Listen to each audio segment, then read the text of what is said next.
Days of Grand Europe trip with easy EMI of rupees 25,000 only with GT Holidays. Harish Kalyan மற்றும் MS Bhaskar நடிப்பில் விறுவிறுப்பான parking திரைப்படம் இப்போது உங்கள் டிஸ்னி பிளஸ் ஹாட்ஸ்டாரில்.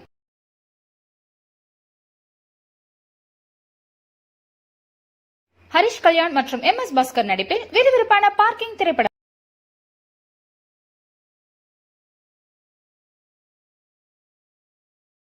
குறைந்த விலை நிறைந்த தரம் தங்கள் தேவைகள் அனைத்தும் ஒரே இடத்தில் Jayachandran.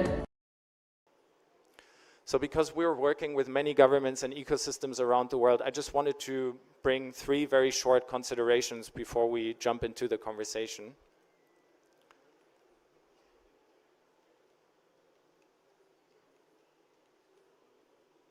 The first one is, it's very clear in our data set and very clear on what I find on Tamil Nadu, that there is an opportunity to leverage the upcoming industrial revolution.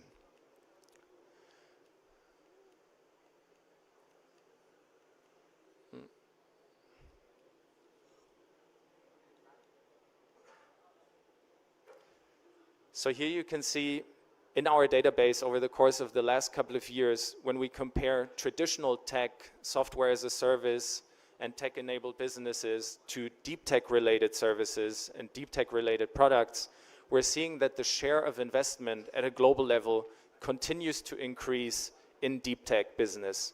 And that is true for the deal count, so the amount of investments that are made into deep tech, but it's also true for deal volume, so the amount of money that is poured into deep tech continues to grow in terms of proportion, in terms of importance in comparison to tech. When we zoom into that perspective, here are a few subsectors or verticals of innovation that we'd like to take a look at. And here on the y-axis, you can see the growth rate globally of Series A investments. And you can also see on the x-axis the exit value growth that we're seeing in ecosystems all over the world combined. And here, one of the key areas that has to stand out as far as our growth subsectors are concerned is advanced manufacturing and robotics. You see that there is the fastest Series A growth rate for advanced manufacturing and robotics, and you can also see that the size of the bubble is still comparatively small, and the size of the bubble represents the current net value of the subsector. So really it is one big opportunity for the state of Tamil Nadu to zero in on. I heard this a few times already, but I still ask the question, why is that true? Well, because you have all of the customers you could imagine for AMR and robotics businesses here in Tamil Nadu, right? As a proportion to GDP, 22% of your GDP is because of your strong manufacturing base here in the state. So putting these trends together with what you have here in the ecosystem, it's got to be a key opportunity for Tamil Nadu. The second key point, for any globally successful startup ecosystem, how can we work together to even further strengthen the private investor community?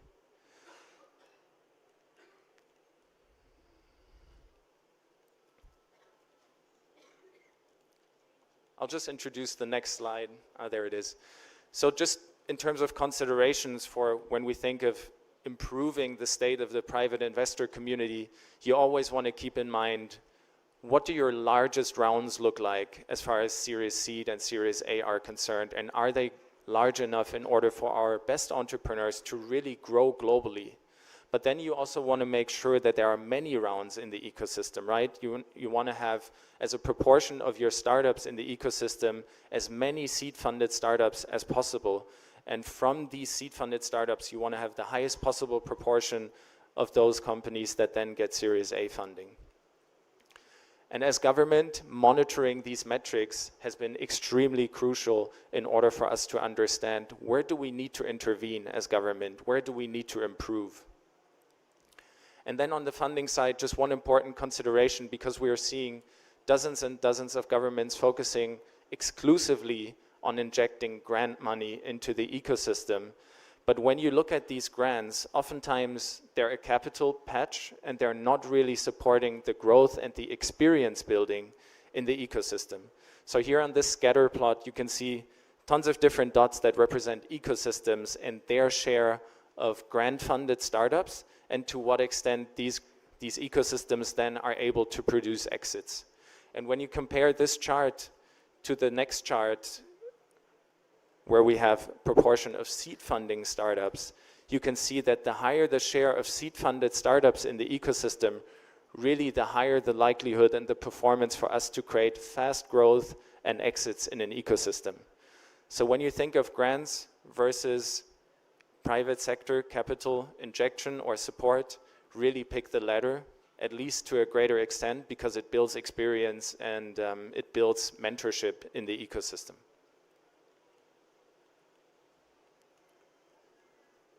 So the last point I wanted to mention, when we compare top 10 startup ecosystems in the world with ecosystems that are ranked 100, 120, 140, really a key question for Tamil Nadu for the next decade is how can you produce more scale-ups in the proportion of the startups that are in your ecosystem, right? Because the best ecosystems in the world, they create a high proportion of scale-ups, and these are fast-growing startups that then make it to a $50 to $100 million valuation.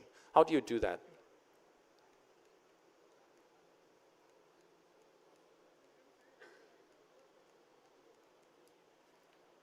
I'll just talk about these slides like that. So what we're seeing typically is that governments around the world and private sector, we invest 90% of our capital, of our resources into supporting startups at the earlier stage. However, around 10% of your most successful startups in the ecosystem generate around 80% of the economic impact.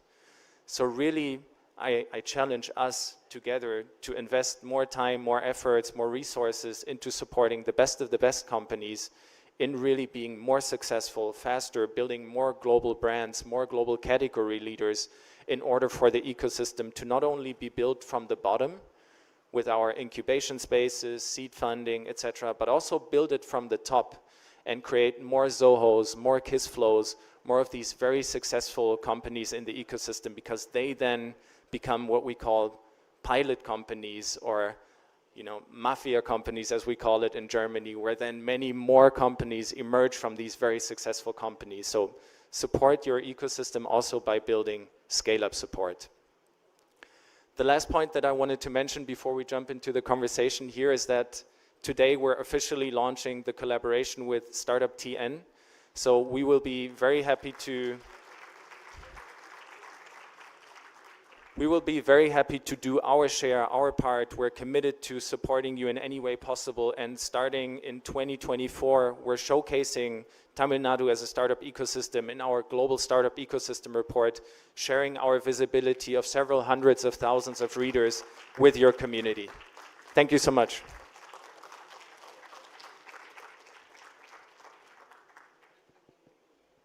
And with that, I introduce our senior advisor, Mr. Ravi Narayan, for this conversation that the two of us are having right now.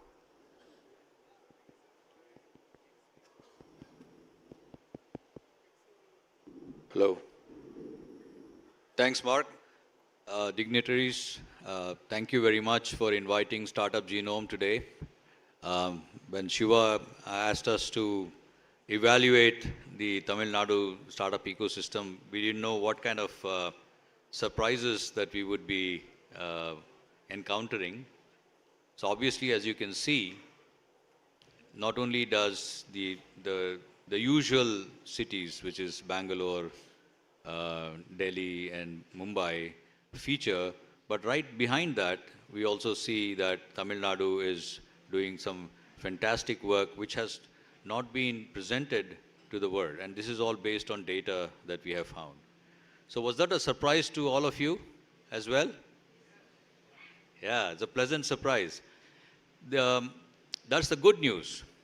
The challenge that comes along with it is that while it has accelerated growth to 85 and then to 78, you also see that it's beginning to get harder and harder to move up in the ranking. And that's the reason, we wanted to take a look at what are the ways in which that already some good work that's happening can be even better accelerated. So you saw the 3 recommendations that Mark presented. I will speak about them in a minute. But before that, I just wanted to make sure that everybody understood what we mean by an ecosystem. An ecosystem for us is not just a bunch of startups. You know, there are incubators in IIT Madras, there's a 4, 5, 10, 15, 20 startups. It is not just that. It's not just the investors. It is a collection of the government and their policies and their work. It is the investors, be it the angel investors, the pre-seed investors, the VCs, the PEs in the city, in the state. It is also the corporations, as in the people who actually consume these innovations coming from these startups. It is the research labs that are spread across the state. It is also the educational institutions. All of this put together is what we call an ecosystem. And from that standpoint, what Tamil Nadu has accomplished is, very, very commendable. Now, having said that, we also heard yesterday that the GDP of Tamil Nadu is number 2 as far as the states are concerned. And the biggest contributor to that is the industry, the manufacturing sector is contributing enormously to that GDP numbers. A lot of times when we speak about startups, we talk about how to build more accelerators, incubators, how do we fund them. Now that's all very legitimate. That's how good startups are built. But in my mind, that is creating better and better supply of startups. But what I feel we often forget is the demand side of innovation. Who needs this innovation? Why is this innovation important? Innovations are important because the world markets are changing rapidly. As you can imagine, from the time before COVID to after the COVID hit, how much of digitization happened so quickly. Had everybody said, I will just wait and go back to what I was doing pre-COVID, those organizations would have failed. Large companies, including the Fortune 100, Fortune 500 in the US, only about half of them will survive if they don't continue to innovate very, very fast.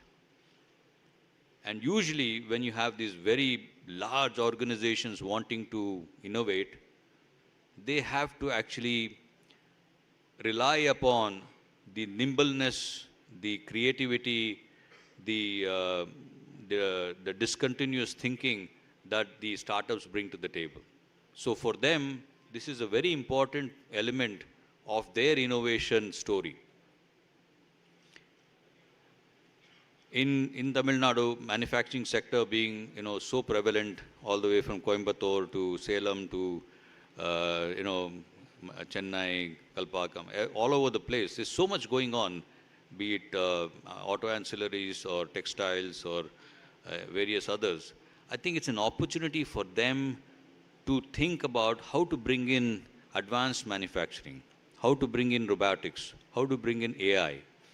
So not only are you looking at startups, but you're actually creating an enormous demand for startups from wherever they are in the country, wherever they are in the world, to come make a beeline for Tamil Nadu. You're creating the demand, automatically you will get the supply as well.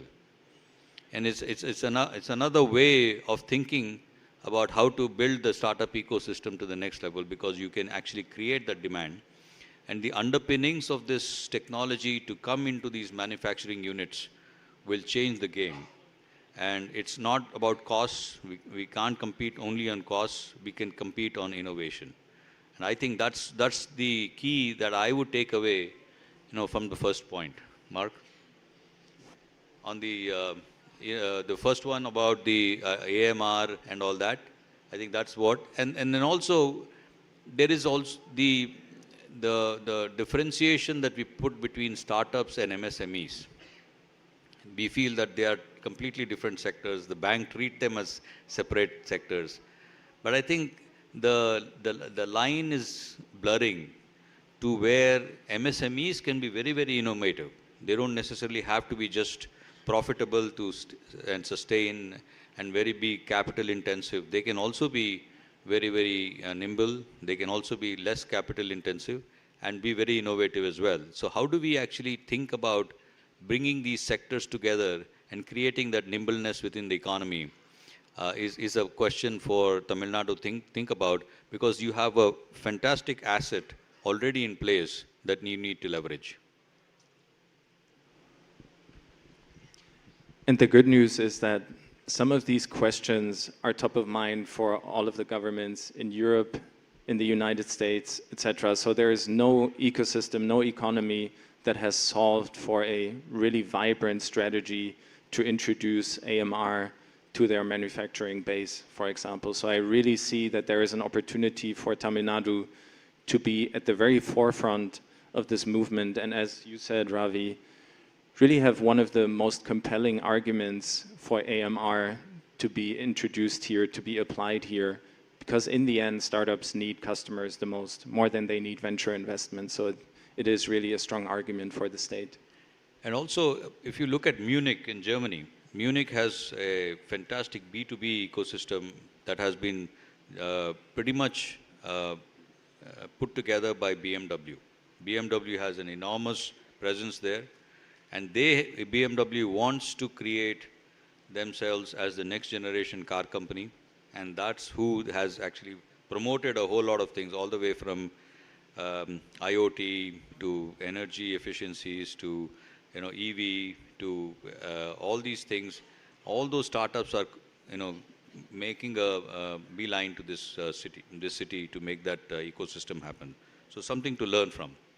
The second, actually, let me shift to the third point. So Mark spoke about the hyper-growth program. The way we look at it is, Chennai has been the SaaS bhumi. A lot of SaaS companies have done extremely well. Zoho and all the Zoho's children have done so well and given that name to Chennai. There are lots of very, very good companies that are there, and Freshworks is a well-known company in this matter. So what we feel is, while we as Startup Genome can help with government policy, we can help with thinking about creating a funding strategy and so on and so forth, one of the most direct approaches for us to actually build the ecosystem and take it quickly up the ranking is to take some of the best startups from each of these ecosystem and make them into global category leaders. Automatically, all the parameters upon which we evaluate these ecosystems start scoring very, very high. So for example, today we are running this program in Quebec, which is the hypergrowth program. So we have the best program as best startups in the Quebec province that are part of the program. We provide them the impetus, the connections into customers and the mentoring to become global leaders. They don't need to figure it out along the way organically. They figure it out inorganically. Similarly, we're starting one in Tokyo, one in Abu Dhabi, and soon in Bangalore. So the idea is to work with the very, very advanced companies and to make them global leaders. So they can say, I actually started from TamilNadu, I started from Chennai, which we don't have any of today, right? So this is the hypergrowth program that we've been working on across the world, and we're hoping that at some point in time, even Tamil Nadu would want to explore this possibility, because I think that's one sure way of creating role models, one sure way of creating a psychological confidence amongst the people, saying, if that guy who went to school with me, he has built a unicorn, I can do the same. And suddenly the entire ecosystem matures and becomes more confident within a very short period of time. Yeah, and maybe just to add to that, I've been working with quite a few ecosystems that have introduced such scale-up programs for the best companies. And what it does achieve for the ecosystem as well is that you provide programs and institutional reasons for them to stay where they were born, where they were able to grow, instead of losing them to Bangalore, instead of losing them to New York, to San Francisco, right? So in Germany, it's a big factor as well, and in many other places, we're oftentimes losing some of the best companies. And if you can introduce specific programs and give them reasons and build a culture around scaling up, we can build global champions, global brands right here in Tamil Nadu. You don't have to go anywhere else in the world. This makes a huge difference for the state. Yeah, and then the second point that Mark made about investors, I think it's very important. I find that most Indian cities have very, very good set of people who can actually invest in companies. The most of the investors actually go in and do it in real estate, which is very well known, or they will try to go into something that is much more traditional. Introducing them to the fact that this is also an asset class. Startups is an asset class. Yes, it is higher risk, but it's also higher reward, and it's also a form of giving back. So I was in Coimbatore yesterday, and a lot of industrialists take on their family businesses, run it for a while. When they reach their 50s, 60s, they turn it over to their children. They start doing hospitals. They start doing education institutions. I feel the same way, like you're giving back by putting these kinds of institutions together. It's also important to actually invest in startups, because that provides that vibrancy, that the energy into that city, into that community, in a much larger way than any investment can make happen. Because today's relevancy is dependent on innovation, and it's not dependent on other things. So to creating that base of angel investors, creating those pre-series A investors is absolutely essential. We can bring in the VCs to come visit us every once in a while, but unless they really see deal flow coming from Chennai, they don't make those kinds of trips just because it is a great place. I mean, they are driven by deal flow. If not enough deals are coming because of early investments have happened, these companies have come to a certain level of attraction, I think it's very hard. So to create that base of investments, I think is very important. I know Shiva has been doing this kind of work in tier 2, tier 3 cities, but to actually do this on a much, much larger magnitude is absolutely important, right? And the truth also is, a first-time entrepreneur is less likely to be successful than a second-time, third-time entrepreneur, right? So continuing to give them opportunities as an ecosystem to fail, to try again, to eventually succeed. There are hundreds or thousands of stories like this where entrepreneurs that keep trying, that also get the confidence and the opportunities from their ecosystem, they're creating big success, but only after a few learnings that all of us have to go through in order to really create a global market leader. So I recommend, please support the entrepreneurs, especially if they failed once or twice already, because they are the ones that are really the most ambitious and the most hungry to create a success for themselves and for their community. Great. So those are some recommendations. I'm sure we will talk more as we go along, but I think I just wanted us to go a little deeper into what Mark has put together as a very succinct summary of where Tamil Nadu is today, where Tamil Nadu can go in the future. But I think there's lots of opportunities to think through and do a lot more here, and this is just the beginning. Thank you. And from our side as well, hearty congratulations to all of what you've achieved already. Startup TN, from experience, is doing visionary work to support the development of the ecosystem. We see very innovative entrepreneurs, a very active investor community. So this is just the beginning. Continue to create success for yourself, and we'll see each other in the top 20 in a couple of years from now. That was an engaging and enlightening discussion. Thank you, Mr. Mark, and thank you, Mr. Ravi Narayan. Now I kindly request our Honorable Minister for Micro, Small and Medium Enterprises of Tamil Nadu and Secretary to the Government MSME Department to join us on the stage and honor our esteemed speakers.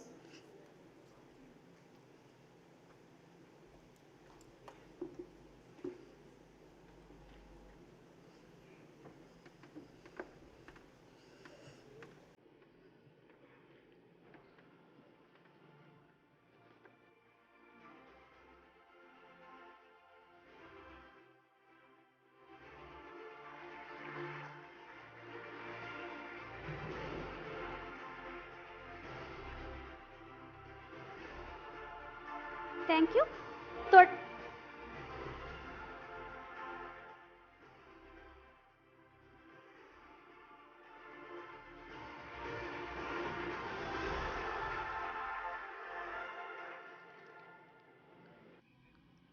Thank you. தொடர்ந்து மாண்புமிகு குறு சிறு மற்றும் நடுத்தர தொழில் நிறுவனங்கள் துறை அமைச்சர் அவர்கள் 4 புத்தொழில் நிறுவனங்களுக்கு சிறப்பு செய்கிறார். 38 கோடி ரூபாய் முதலீடு திரட்டியுள்ள ராப்டி எனர்ஜி நிறுவனத்தின் திரு தினேஷ் அவர்களை அன்போடு மேடைக்கு அழைக்கிறோம்.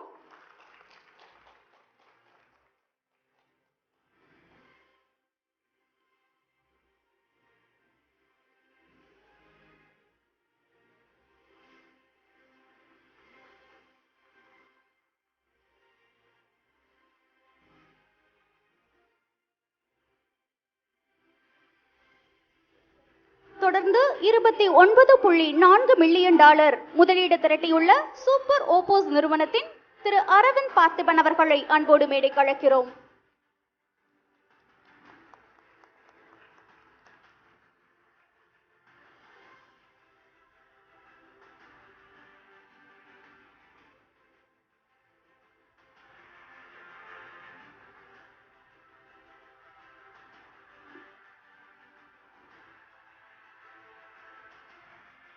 தொடர்ந்து 2 கோடி ரூபாய் முதலீடு திரட்டியுள்ள டவுமேன் நிறுவனத்தின் திரு சிலம்பரசன் அவர்களை அன்போடு மேடைக்கு அழைக்கிறோம். இவர் 2 கோடி ரூபாய் தமிழ்நாடு அரசு நிதி திட்டத்தின் கீழ் பெற்றுள்ளார் என்பது குறிப்பிடத்தக்கது.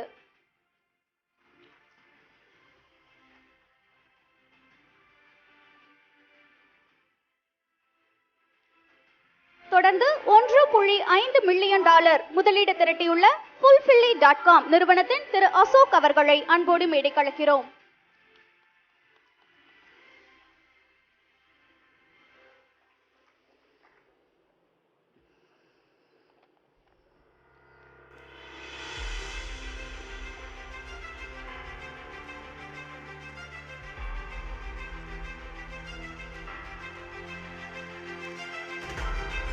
நிகழ்வினை சிறப்பித்த மாண்புமிகு அமைச்சர் அவர்களுக்கு மனமார்ந்த நன்றியினை தெரிவித்துக் கொள்கிறோம்.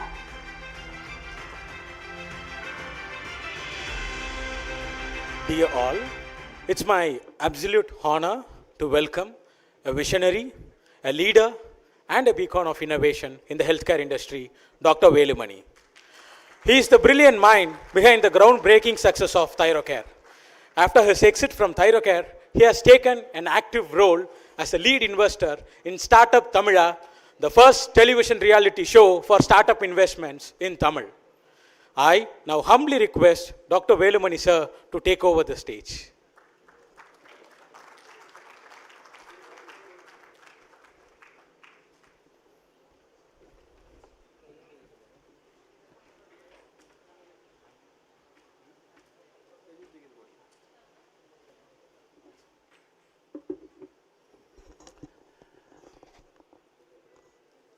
வணக்கம்.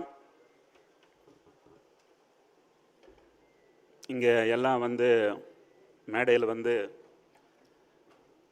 அன்பளிப்பும் பரிசும் பாராட்டுதல்களும் வாங்கிட்டு போனவங்களுக்கு இன்னொரு கைதட்டலான்னு நினைக்கிறேன். ஆனால் ஒன்று, நிதி திரட்டுவது வெற்றி அல்ல, நிதியை திரட்டாமல் வெற்றி பெறுவதுதான் முக்கியம். ஸோ இங்கே யாராவது நிதி இல்லாமல் தொழில் பண்ணிட்டு இருந்தாங்கன்னா அவருக்கு ஒரு பலத்த கைதட்டல். ஸோ பிறந்தது அப்பநாயக்கம்பட்டி புதூர் சூலூர் தாலுகா, இப்பொழுது கோவை மாவட்டம். படித்தது பஞ்சாயத்து யூனியன் ஆரம்ப பள்ளி. சாப்பிட்டது காமராஜர் அளித்த மதிய உணவு. தமிழ் மீடியம். இதெல்லாம் ஏன் சொல்கிறேன்னா, அப்படி இருந்தும் ஒரு பெரிய ஒரு பிஸ்னஸ் சாதனையை செய்ய முடிஞ்சது.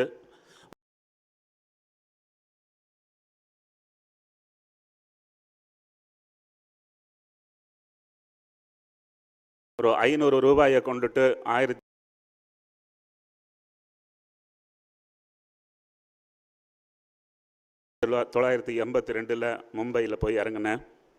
40 வருடம் பிஸ்னஸ் பண்ணினேன். ஒரு 5000 கோடிக்கு அந்த பிஸ்னஸ் எக்ஸிட் பண்ணியிருக்கிறேன். அந்த ஒரு தகுதியில் தான் இங்கே நான் உங்களிடம் பேச ஆசைப்படுகிறேன்.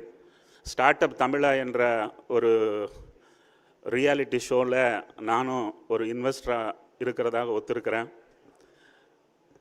உங்களுக்கு இது ஒரு திறவுகோலாக இருக்கும் உங்களுடைய வாழ்க்கை பயணத்திற்கு. வாழ்க்கையில் என்னென்ன செய்யணும்னு பார்த்தீங்கன்னா நூற்றுக்கணக்கான விஷயங்கள் இருக்கும். அது எல்லோரும் சொல்லிக் கொடுப்பாங்க. என்ன செய்யக்கூடாதுன்னு ஒரு டஜன் தான் இருக்கும். அதை நான் சொல்லி கொடுப்பேன்.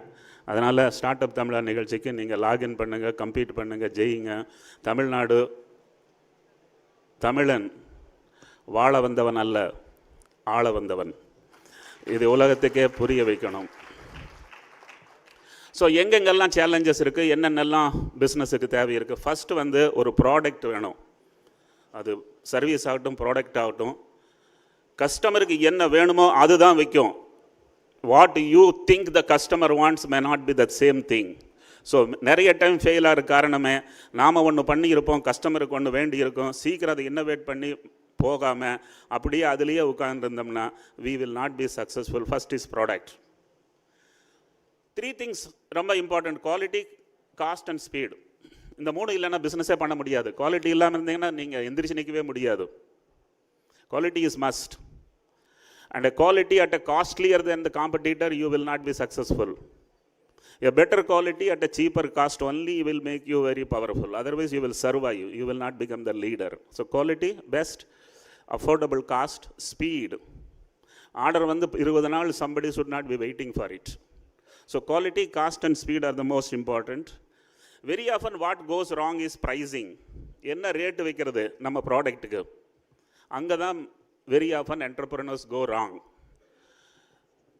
குறைவான ப்ரைஸ் வச்சா ப்ராஃபிட் வராதுன்னு நினச்சிட்டு நிறைவான ப்ரைஸ் வச்சா டர்னோவரே வராது. ஹலோ, குறைவான ப்ராஃபிட் இருந்தாலும் பிஸ்னஸ் பண்ணிடலாம், ஆனால் டர்னோவரே இல்லாமல் பிஸ்னஸ் பண்ண முடியாது. So keep the price as low as possible, because in the entire world there is no single company close down because they have priced it low. So அது ரொம்ப முக்கியம், ப்ரைஸிங். டெக்னாலஜி இல்லாமல் எந்த பிஸ்னஸும் ஸ்கேல் அப் பண்ண முடியாது. IT, I think today Tamil Nadu is cruising because the most powerful strength of Tamil Nadu is the information technology strength. So IT இல்லாமல், technology இல்லாமல் you can't scale up any business. You can't even grow up. In fact, you can't even start up. So IT is most important. The second one is team, HR. I think Tamil Nadu has got wonderful team, wonderful HR. Worldwide Tamil people are succeeding. So I don't think Tamil Nadu should worry about IT, HR, logistics. I think yesterday presentation was telling 6 airports are there, so many seaports are there. I think we are blessed with IT, HR, logistics. இந்த 3 இருந்த போதும் ஜெயிக்காம எங்கேயுமே தவறதுக்கு சான்ஸே கிடையாது. There is a Hindi punchline I am scared to tell in Tamil Nadu, but it's a very simple punchline. Scale nahi to kale nahi. If there is no scale, there is no game. So you have to scale up. The population of Tamil Nadu is 10 crores. Population of India is 150 crores. And we Tamilians think our market is only 10 crores. Please note, Nilagiri is not the limit of our market. It is the Himalayas which is the limit. Please scale up all over the country. Please don't take funding for startup. Worrying? Yes, you need funding for scale up. You need your own funding to start up. And you go for a funding for scale up. Because very important is scaling, you should not do before you have a good profitable unit model. So then you can scale up. Then funding comes, then branding comes, because without branding you will not have a value. And funding is never free. Keep in your mind, if you go and pitch to an investor, your value is half. If the investor is coming and pitching in front of you, the value is double. So you wait until an investor comes and pitch to you. Don't be in a hurry. You will not get a good valuation. Marketing is everything, gentlemen.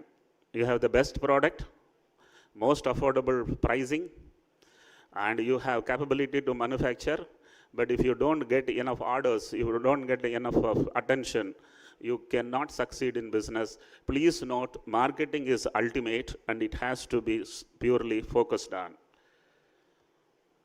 Customer consciousness. Again, I said you nowadays customer is very, very highly over-expecting customer. You have to not only meet his expectation, you have to exceed his expectation, otherwise you won't be able to grow. Competition. Is there any competition? Hello?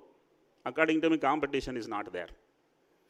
கல் என்று பார்த்தால் கடவுள் தெரியாது, கடவுள் என்று பார்த்தால் கல் தெரியாது.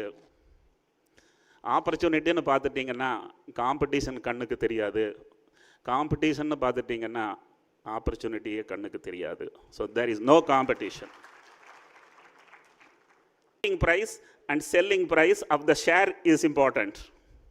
And if you don't give him a good to do, because then you won't fail. How big you will go depends upon what you can do. But if you know what a few things you should not do, you will never fail. Let me tell you, focus is everything in life. There are only two kinds of entrepreneurs, one who is successful, other did not focus. Please remember, the focus is the ultimate word.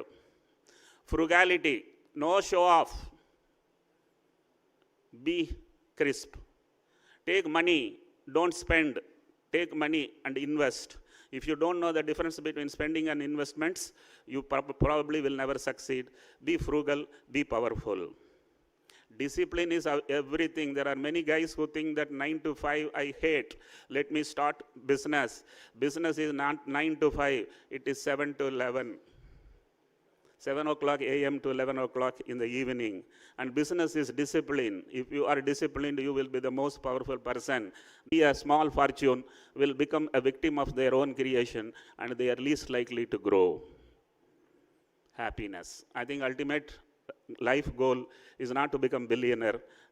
Ultimate life goal is to be happier. And let me tell you, if you are already not happy, you can't become richer. Only happy people can become richer. And I want you to understand, first is happiness, then money comes, and then success amplifies happiness. And I wanted to tell the minister and the secretary, startup TamilNadu is one aspect of growing economy of the business. And then scale up, where even a 500 crore can become 5,000 crore. All the three cannot be under the same umbrella. You need to create three parallel disciplines. Thank you very much, Startup TamilNadu, for inviting me. And I am quite surprised by the size and the scale and the grandeur in which the global investor summit. Sure. So we are technology focused fund. We are sector agnostic. So there's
please stay on stage.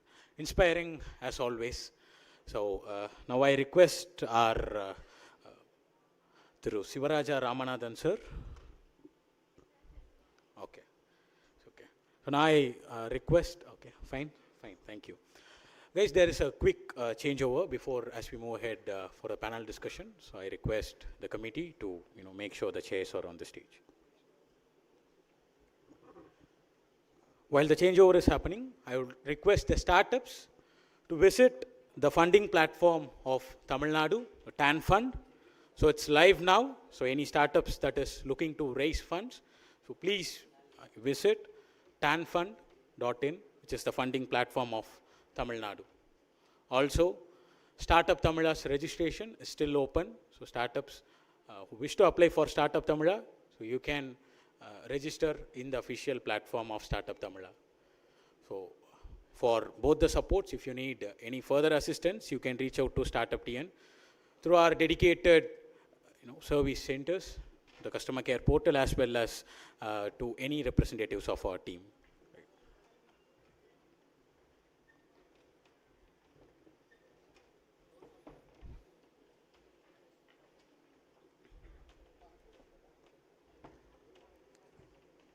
So coming up next is a panel discussion. We are privileged to host a distinguished panel of experts who will be exploring on the startup investments.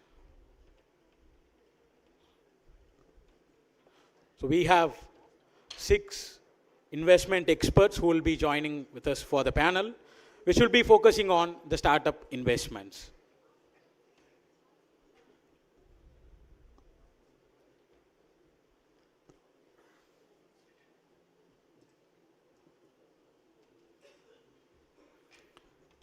So it's my honor to introduce the moderator and the panelists for the discussions. Mr. Krishna Chaitanya sir, Chief Executive Officer, Tamil Nadu Infrastructure Fund Management Corporation, who will be the moderating the session as well.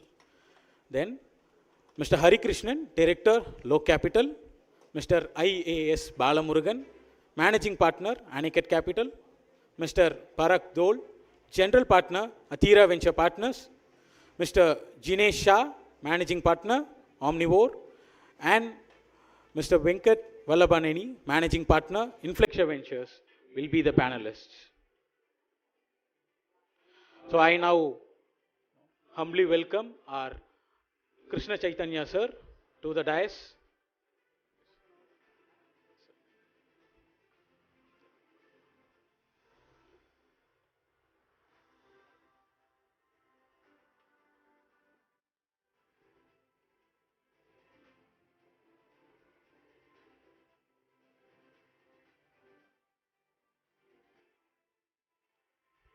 I humbly request our panelists to take over the dais, please.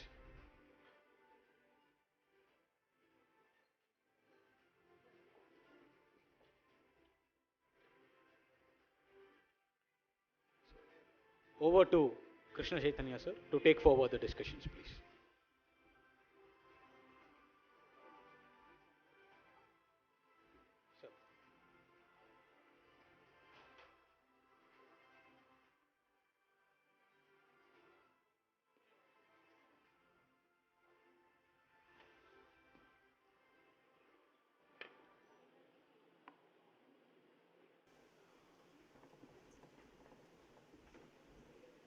Good afternoon, everybody.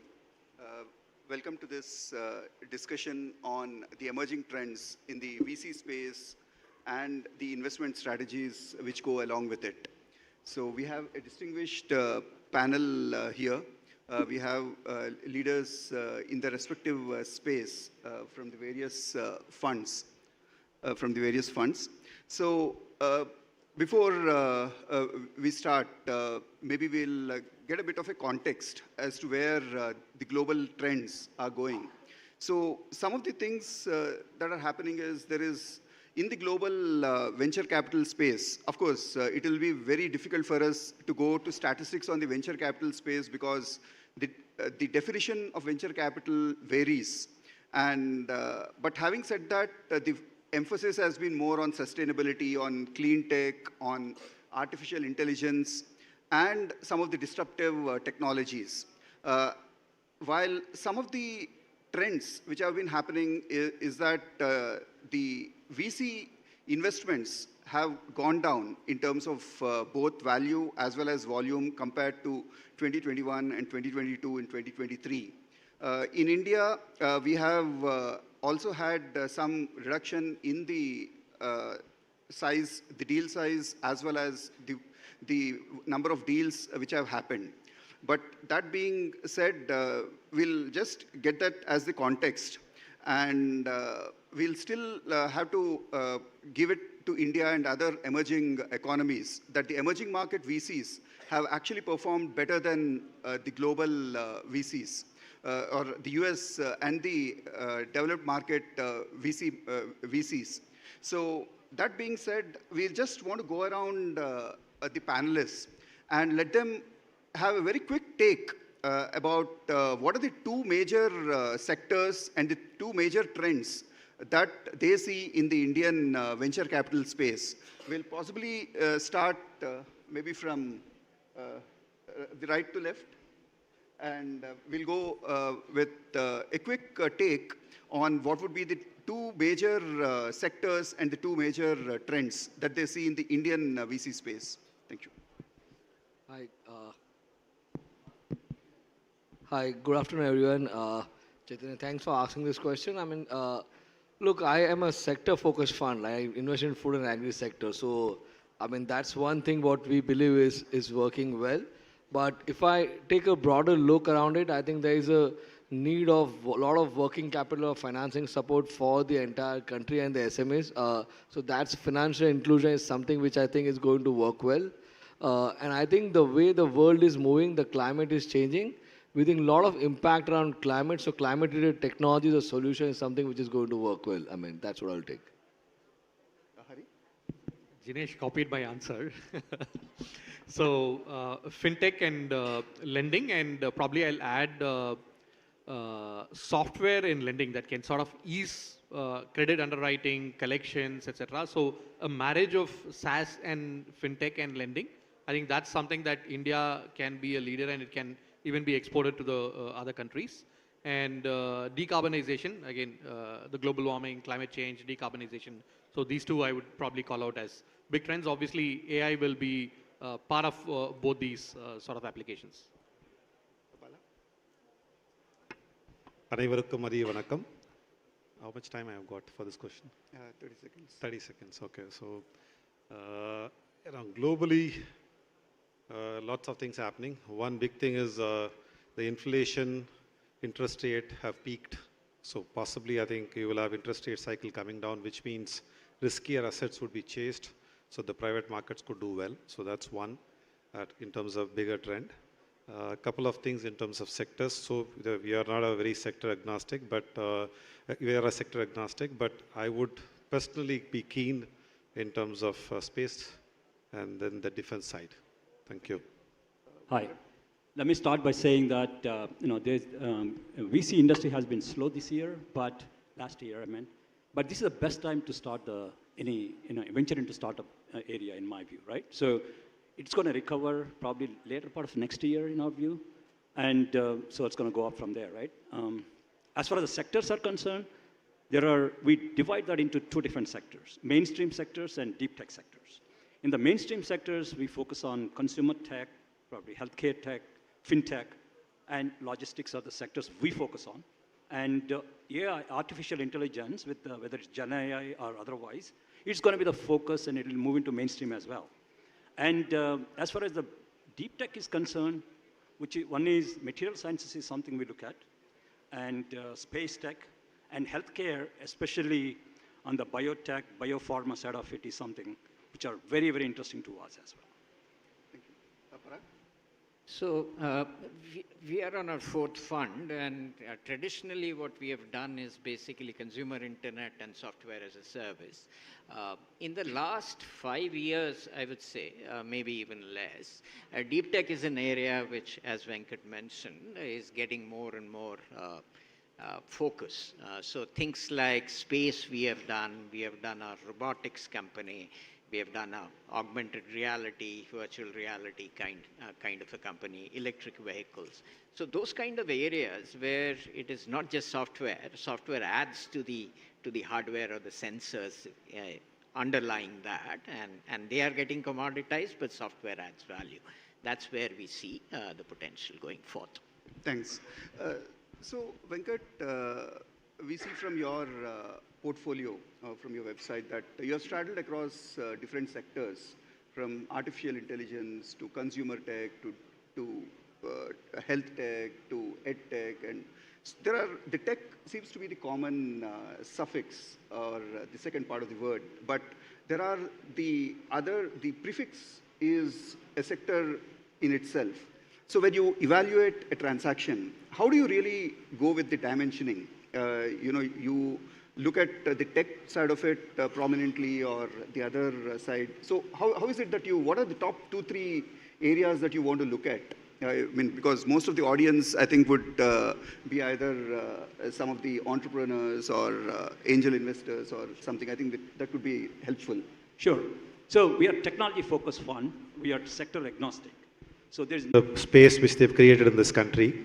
I hope to, not I hope, I think that could happen to some of these like large guys who are parachuting from, outside of the country and coming here and doing business. I think it has happened in trickles, and I'm sure like it will only accelerate, which means like more and more Indian fund managers, domestic money would come in. From a domestic side, you've got a transfer of intergenerational wealth. And there is a man who's sitting here who just took a large exit. I'm sure like that money is not going to go idle.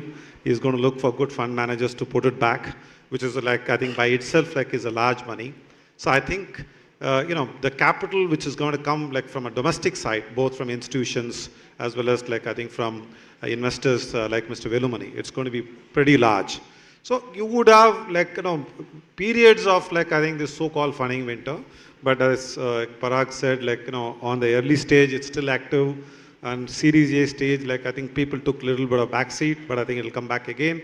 But as long as we grow at 7.5%, 8%, and when, states compete with each other to grow faster, and like we'll be able to supply the capital, I think good times are ahead.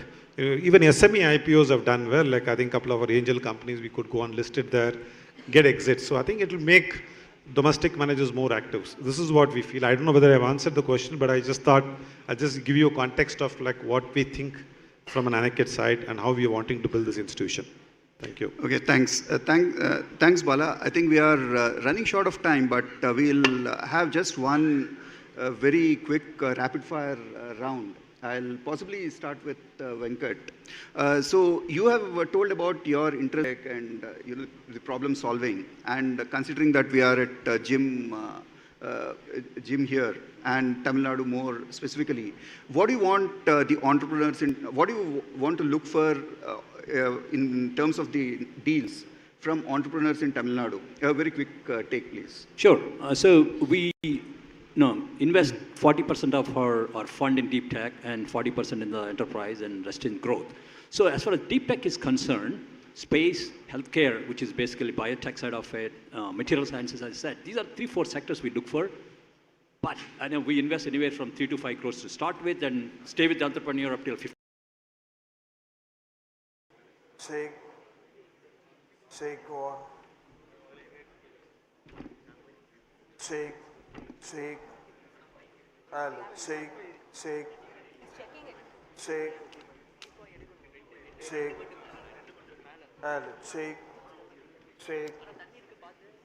and shake.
Thank you so much to the esteemed panelists. Thank you so much, our MD sir. Thank you so much, Velamani sir. Thank you to all the guests and hearty thanks to all the audience who have joined us for the Startup Investment Summit. Thank you.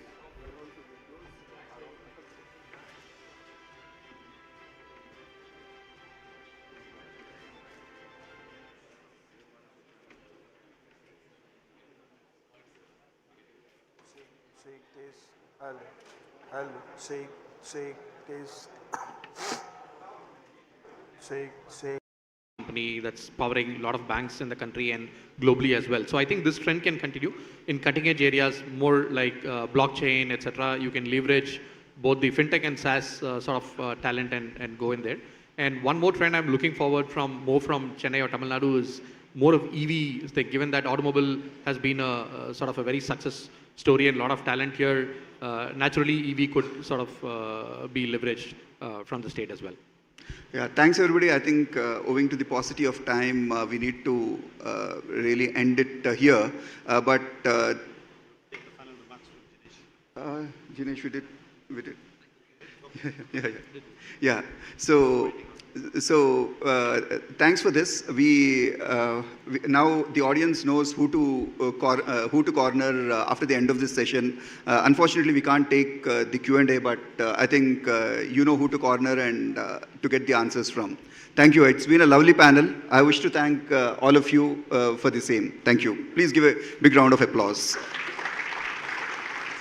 I'm leaving, but I've got my colleague Pranav Natarajan who would stay back. I think kindly meet up with him if there is anyone who wants to reach out. Thank you so much.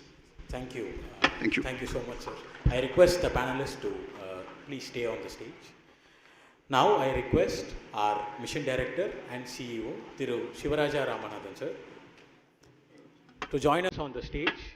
And also, I request Dr. Velamani, sir, to please join us on the stage to do the honors for the esteemed speakers.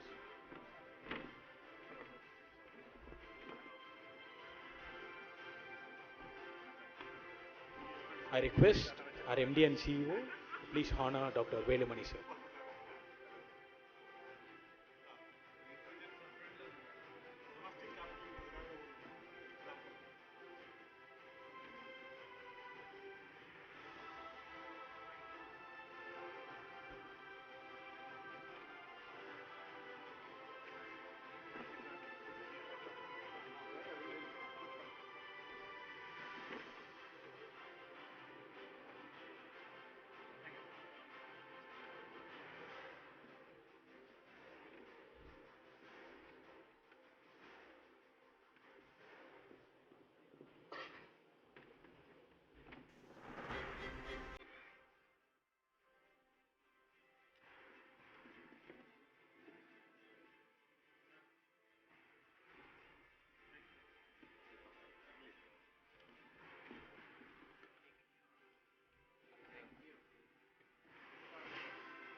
Thank you so much to the esteemed panelists. Thank you so much, our MD, sir.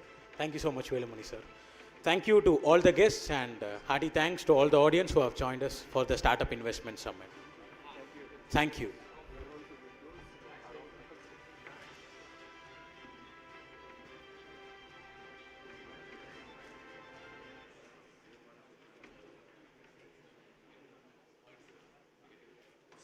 Shake this.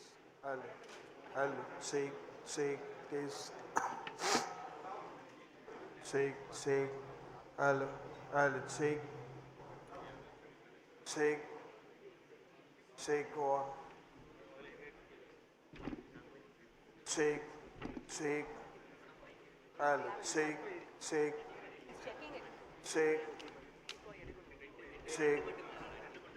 Hello. Shake. check. Hello, check.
And it's really picked up by the state government. I think we've just done 2 defense startups. I think we have been sponsors of the Defense Expos in Chennai. Defense, I think I see it as a big opportunity.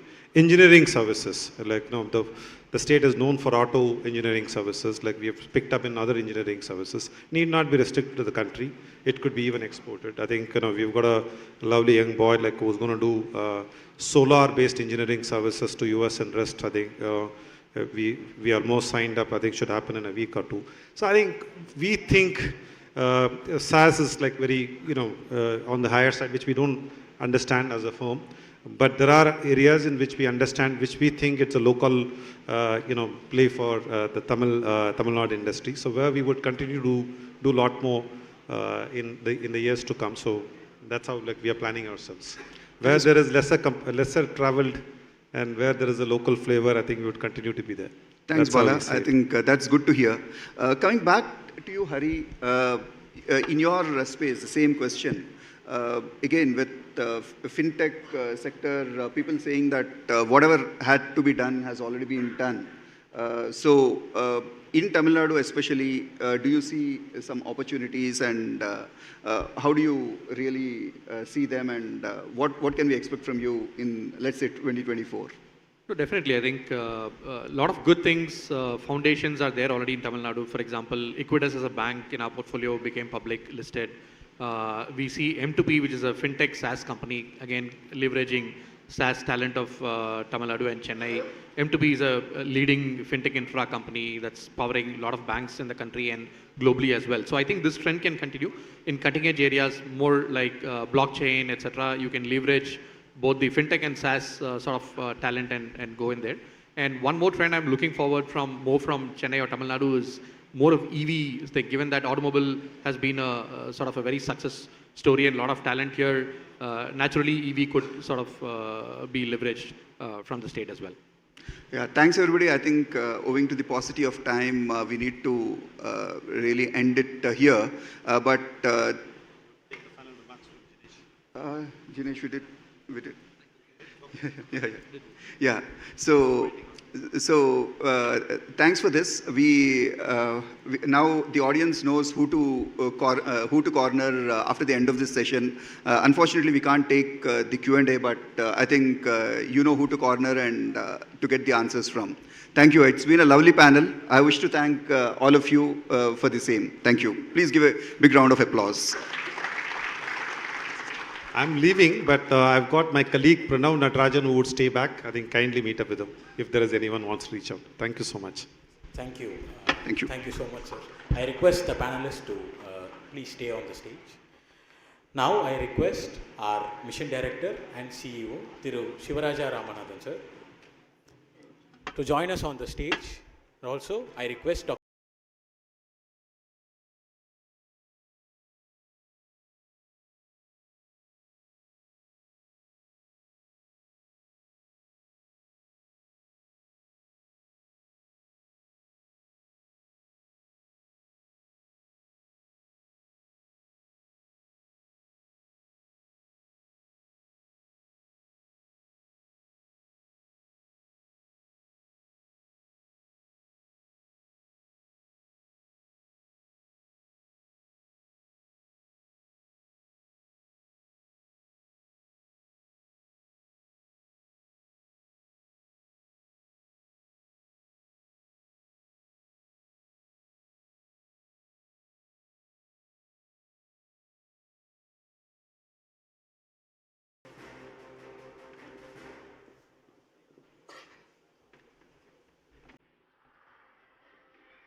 Thank you so much to the esteemed panelists. Thank you so much, our MD sir. Thank you so much, Velamani sir. Thank you to all the guests and hearty thanks to all the audience who have joined us for the Startup Investment Summit. Thank you.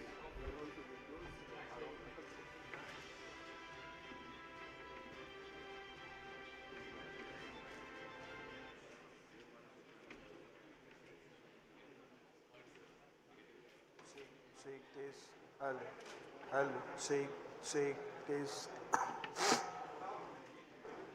Shake. Hello. Shake.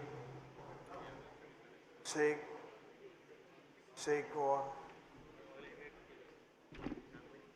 Shake. Hello. Shake. Shake.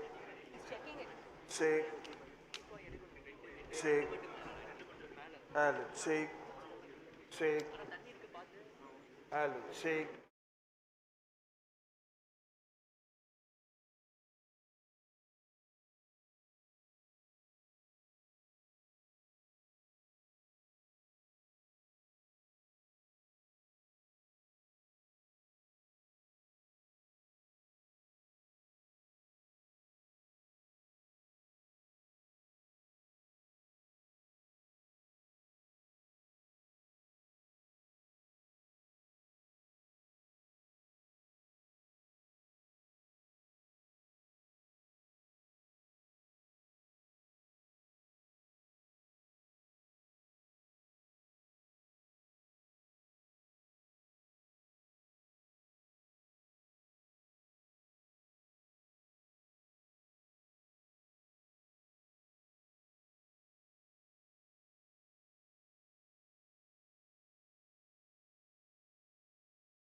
defense, I think I see it as a big opportunity. Engineering services, like the state is known for auto engineering services, like we have picked up in other engineering services, need not be restricted to the country. It could be even exported. I think we've got a lovely young boy like who's going to do solar-based engineering services to US and rest. I think we are more signed up. I think should happen in a week or two.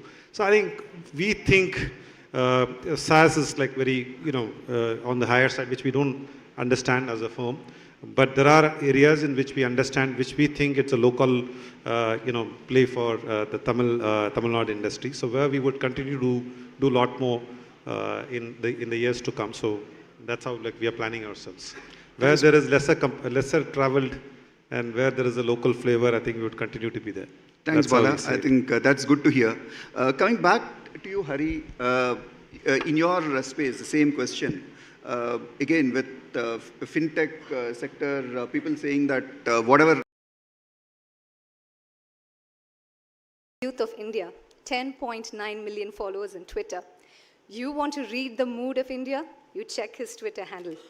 I wanted to understand how he creates this impact with people, and I read his Twitter bio, which says, Chairman and team member, Mahindra Group. It is my absolute proud privilege to request the very social media savvy business tycoon, the Renaissance man himself, Mr. Anand Mahindra, Chairman, Mahindra Group, to deliver the keynote.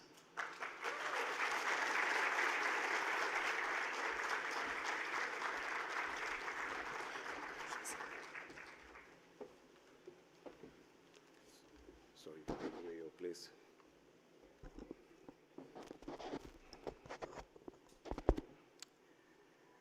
Ladies and gentlemen, first of all, I owe you an apology. I've been keeping you waiting.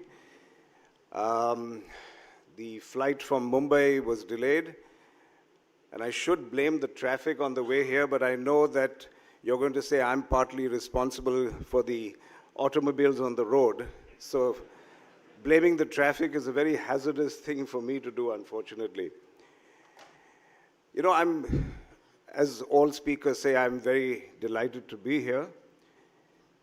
I have to be honest, though, that ever since I became a non-executive a few years ago, I've been avoiding a lot of the investor summits to make place for our new leaders, Anish Shah and the president of our group. So I did initially decline again, and I wasn't going to be attending. And then I ran into an immovable object called TRB Raja. Argue with anyone who is over 6'5" tall. It's never going to work. So that's why I'm here. I owe it to Mr. Raja, but I am delighted to be with you.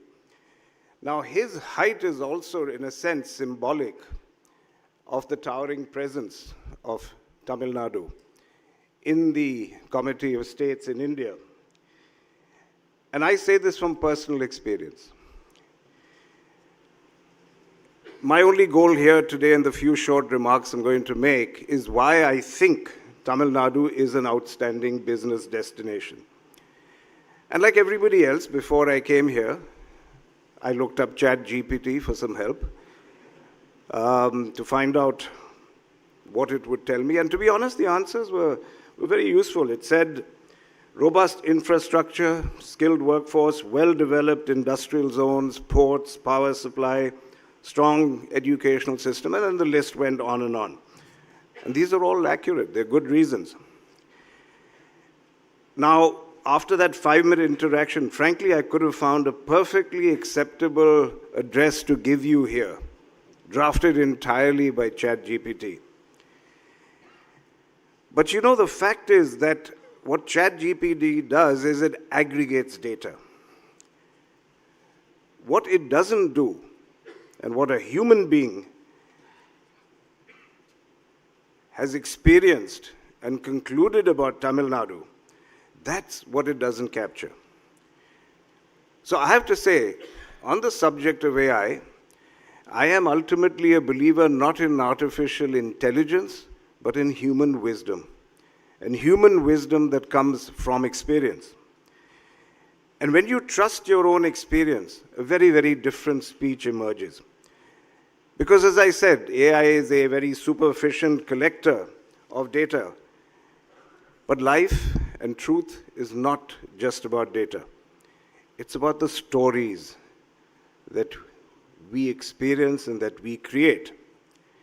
And one of my favorite quotations of all time is from a writer named John Barth, who said, "The story of your life is not your life, it's your story." The story of your life is not your life, it's your story. Because each of our lives is a collection of our own stories. And what AI does best is it aggregates these stories and even makes new stories out of them, but it cannot really replace the experience that is firsthand that makes those stories. We are the writers of our own stories. So what I'm going to do just simply today is to share with you my experience, my stories, why I believe so strongly in Tamil Nadu. And to be honest, it started with school. I went to school in Tamil Nadu.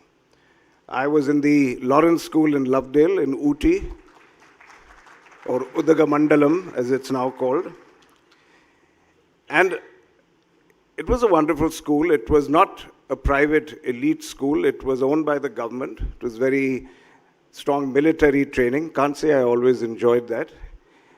But what I learned coming to Tamil Nadu from Mumbai, a school in Mumbai, was the way education is enshrined and worshipped literally in Tamil Nadu. It became very apparent in school. Achievement, the high achievers, not always the sportsmen, not always the speakers, the good speakers. It was always about achievement. It was about learning. It was about academics. And that was my first memory of Tamil Nadu.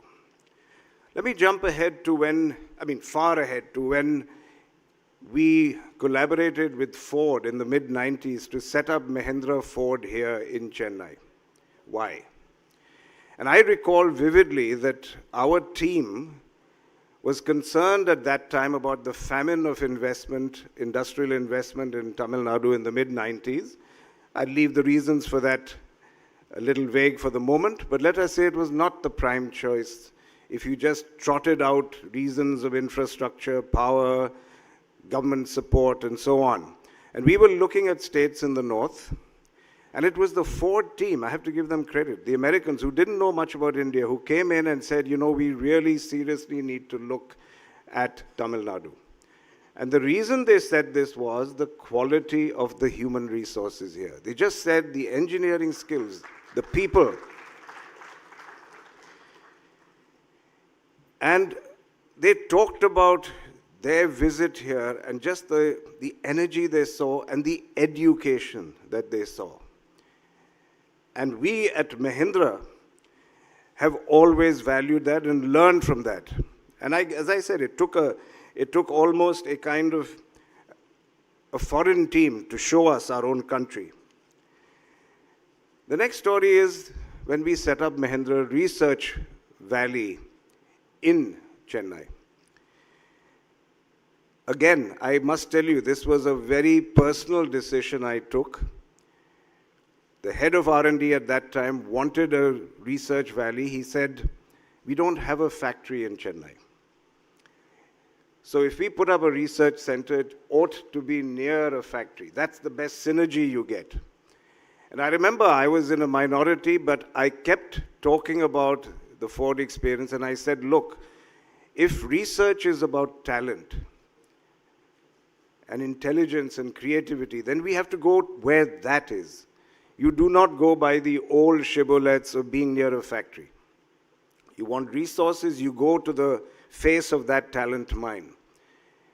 And we co-located both our tractor and auto R&Ds here. There were teething troubles. People were worrying about why we are so far out, who will move there. Today, that research valley is the pride of our business, of our group, and is what has enabled us to turn out blockbuster products. Sitting in front of me is Mr. Veluswamy, who is the head of R&D.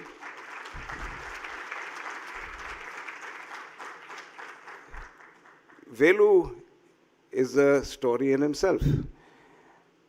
schooled entirely here in India, in Tamil Nadu. And he has risen to become one of the most respected automobile engineers, not just in Mahindra, but I would say in the world today. Congratulations, Velu. And another story, Mahindra World City. I remember, we set that up originally as Mahindra Industrial Park to accompany the Ford plant. And again, I'm telling you the honest truth. We were so delayed in finding land that by the time we found the land for the industrial park, all the component suppliers had already found other locations. And there I was with one of our board members telling me, Anand, this is a real white elephant you're creating. Why don't you just donate the land back to the Tamil Nadu government? That was the situation of the kind of attitude that there was to Mahindra World City. So we pivoted. We repositioned it because I still believed very strongly in the power of the human resource here. And I said, if we came here, set up a plant, putting up projects here, then why won't the world beat, a path to the doorstep of a special economic zone here? So we renamed it, a little immodestly, I must admit, as Mahindra World City. And we positioned it as a special economic zone. We convinced Narayan Murthy to come in as one of the first tenants. He came back, and I remember telling him, he said, Anand, I know White Elephant. It's visionary, and I'm be proud to be a tenant here. And after that, there was no looking back. And all of you know what kind of tenants and what kind of people we have at Mahindra World City. But they're all there because of the human resource here. And the last story is really about a different kind of resource, not engineering resources, but just in general the resources. All these projects I talked to you about were enabled because of an outstanding bureaucracy here.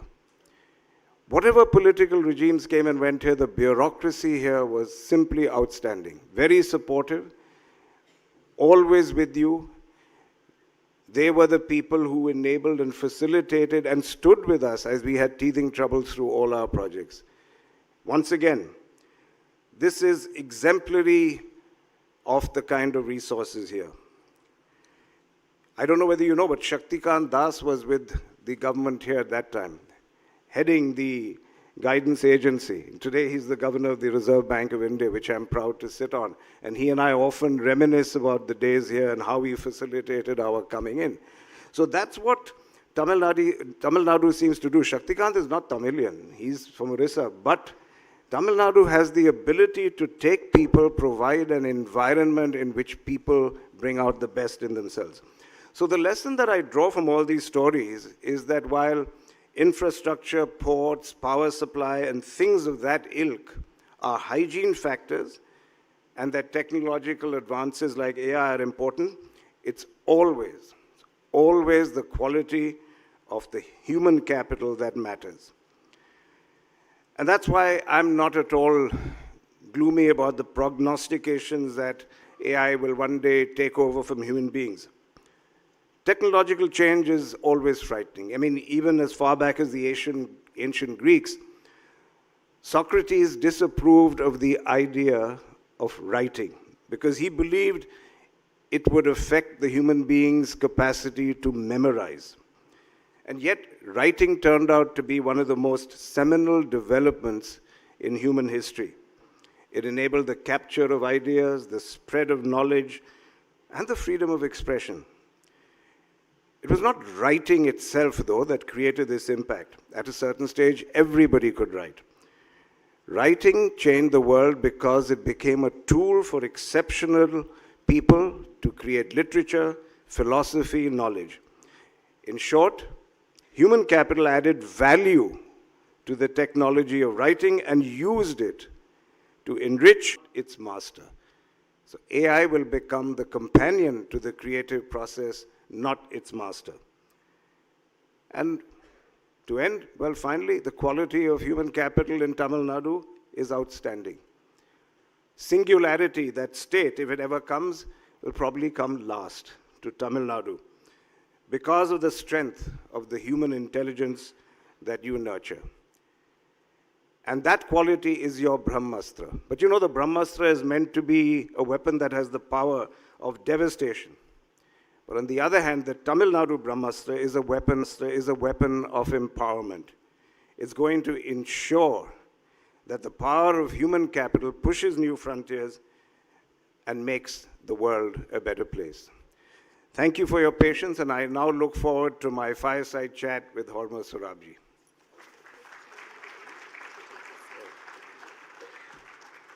What an absolute masterclass. You know, you have to write your own success story. I think that's truly amazing. And thank you for the faith that you have in our state, Tamil Nadu. And we're so proud to be part of your success story. Truly an honor. Thank you so much. And we're going to open up for questions. And before that, sir, you've been very kind to people who like tar. So, and you also give tar to them. So just putting it out there that I'm a fan of tar. Put her on the list, Velu.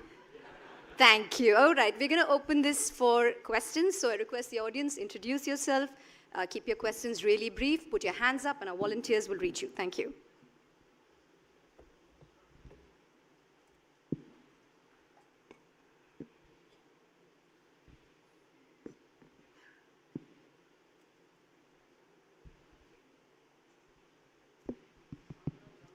The mic is on, sir.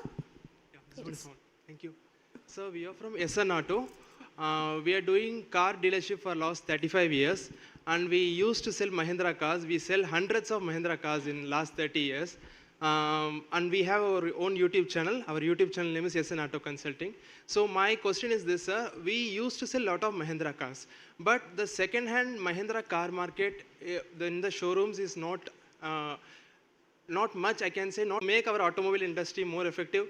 At the same time, we can make Mahindra more popular. Thank you. You know, I like hearing I plan to sell or I sell a lot.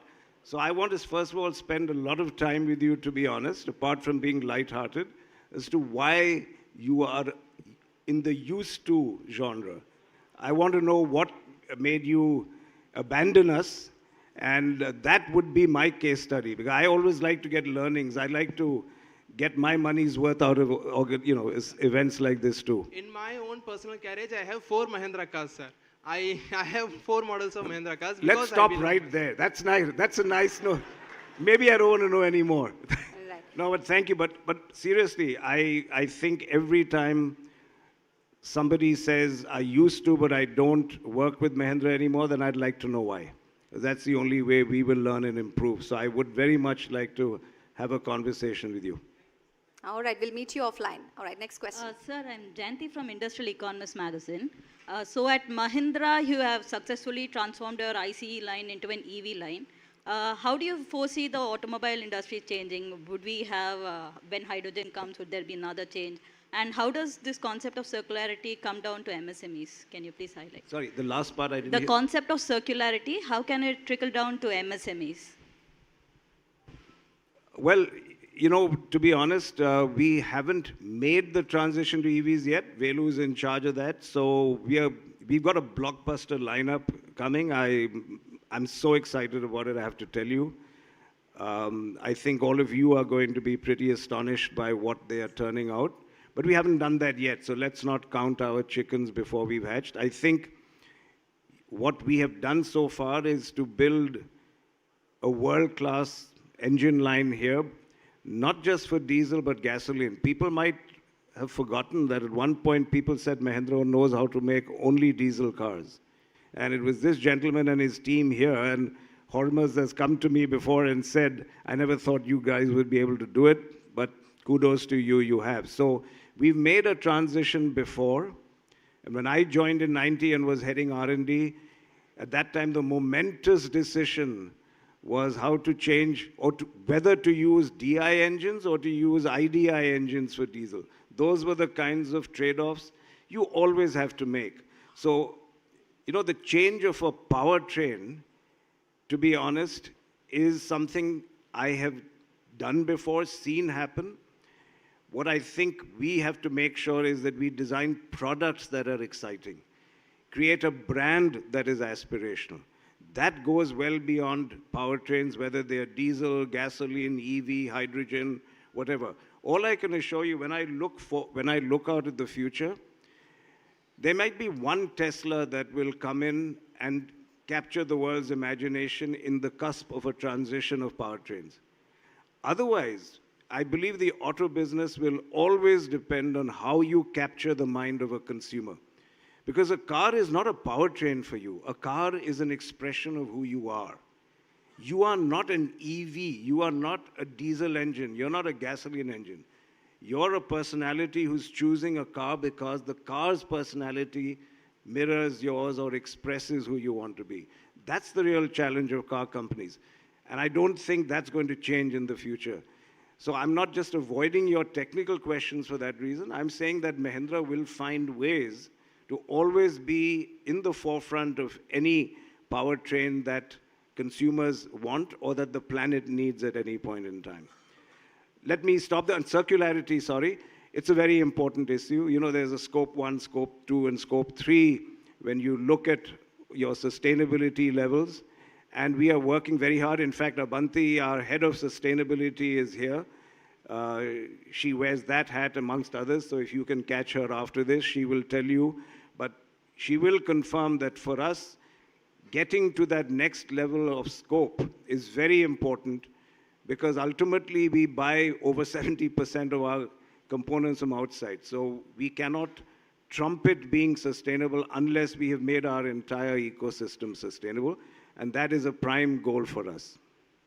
All right, thank you so much. That's all the time we have. I'm really, really sorry. We move on to our fireside chat on the topic, evolution of the Indian auto industry and where it's headed. And our moderator for this session has been writing about cars for over 30 years. He has driven everything on wheels from a battle tank to a Formula One car and still can't get enough. Put your hands together as I invite Mr. Horma Sorabji, editor Auto Car India, to take over the much-awaited fireside chat. Over to you, sir.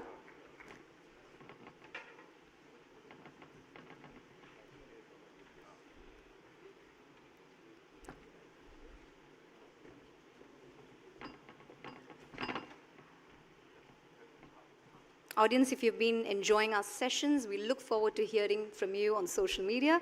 Use the hashtag #TNGym2024, and let us know what you're thinking. We'd love to hear from you.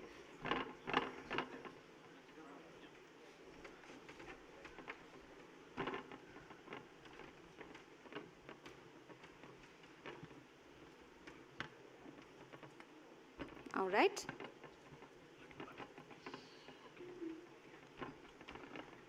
Thank you so much, and it's over to our moderator.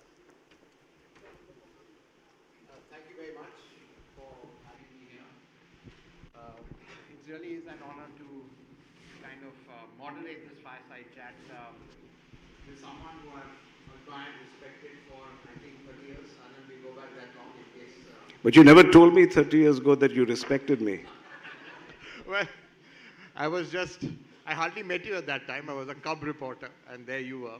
But I just want to give you some context on this fireside chat. I think, in the program we talked about future of EVs, but honestly, we've tweaked it a bit to talk about the evolution of the automobile because honestly, everyone knows what a legend Anand Mahindra is, but I think a few people don't know his career spans what I would call two major disruptions. One disruption when delicensing happened, the economy was liberalized, and really Indian OEMs at that time had a threat of literally being wiped out. And right now we are standing on the cusp of another disruption that's already started, which is electrification, new energy, and the transition of that. So Anand, in that sense, you kind of bookended these two disruptions. But going back, and I think I remember, you may not remember, but I first photographed you with the Armada. That was around 93 or so.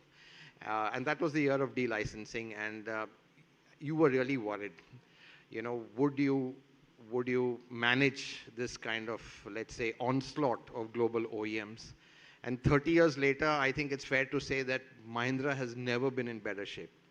So I think clearly, you've managed the competition, figured out what the nuances are in the Indian market. But, just straight over to you. Going back to 91, you just came out of steel into the big bad world of the auto business. Was it really frightening at that time? Yeah, my God, you and I really go back a long way, don't you? My only concern is you still look a damn lot younger than I do. That's my only. I'll have to figure out what your formula is almost. Drive fast cars. Very it's interesting.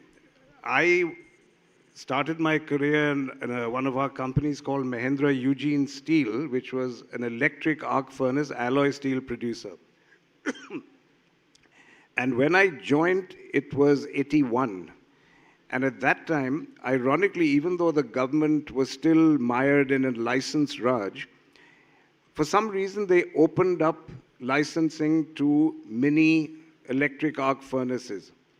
And there were about 1,000 electric arc furnace mini steel companies opened up.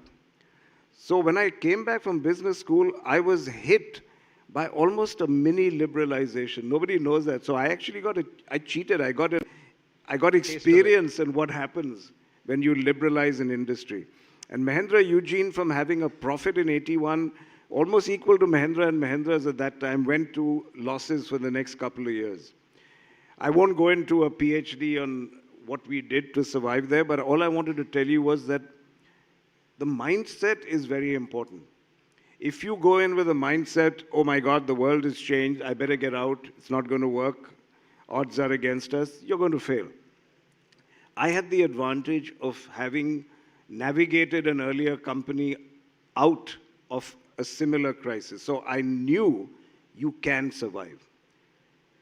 And I'll tell you, if you have that in your heart, I will survive, you can get away with anything. You know, the details are almost not specific. Sorry. I remember, in fact, we had met, Mr.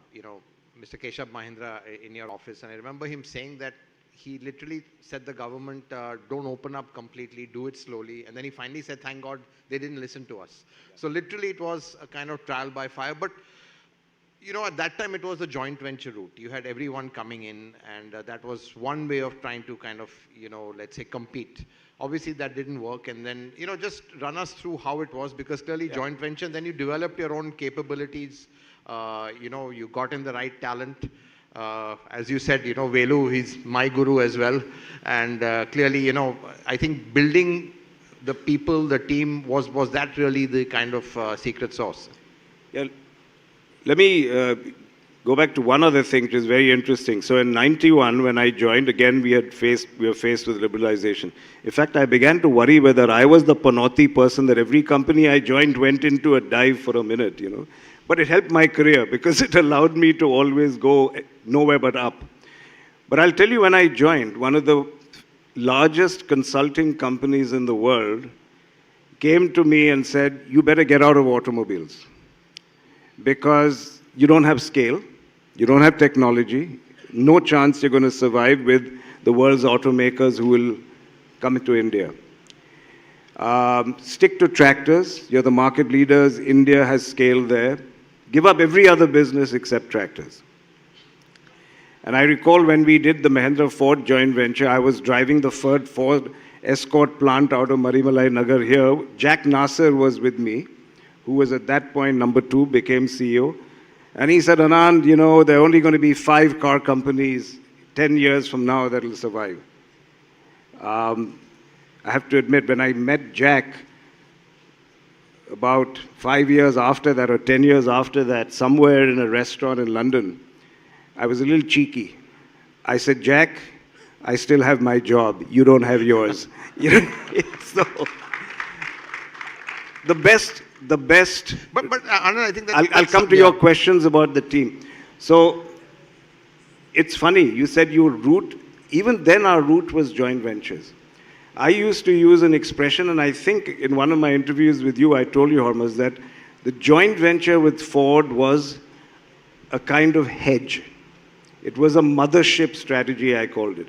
I said, look, I think we can survive on our own. I think we can make it. But if we don't, it is my duty to shareholders to make sure we just don't go the way of Premier Motors or Hindustan Motors. We must have an option to find a mothership we can attach ourselves to.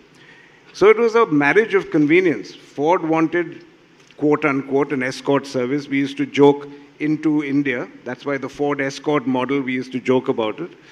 And that was their goal. And we were providing that service to them of showing them India. And we needed them for technology. The same plant, the same people, 300 people who manufactured the Ford Escort switched to making the Scorpio because they now knew how to make a modern car. So was Those that were the tipping learning. point? Was that was the tipping point. I mean, your decision, because I know even Ford were at that time keen to get in on the Scorpio program. I think there was some talk about that. So was that a tipping point when Scorpio, you were going to go on it on your own and take such a big gamble? And I have to give credit to Alex Trotman, the late Alex Trotman, who was the chairman of Ford. When this 26-year-old guy from IIT Design School designed the Scorpio, and we decided to put in the largest investment ever, and I bet my job on it, not the company, but when we did that, it came out looking so good that we went to London, and in a shop there, we didn't even have our ability to build a clay model. So we were doing it at a place called Hotel Whiting in England. I don't even know whether they're still alive.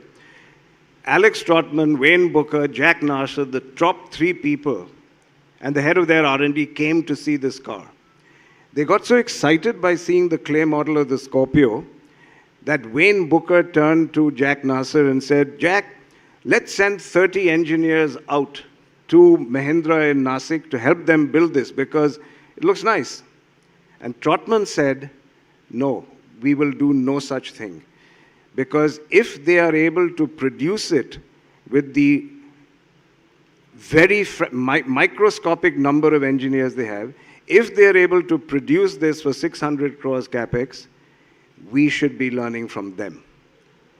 We should not be sending them engineers. You send them engineers, it will come out looking like a Ford, costing like a Ford. I don't want that. Let's learn from them. That was his vision. Anand, that leads me to a very interesting point is, to be honest, there was a bit of arrogance the way people came into India.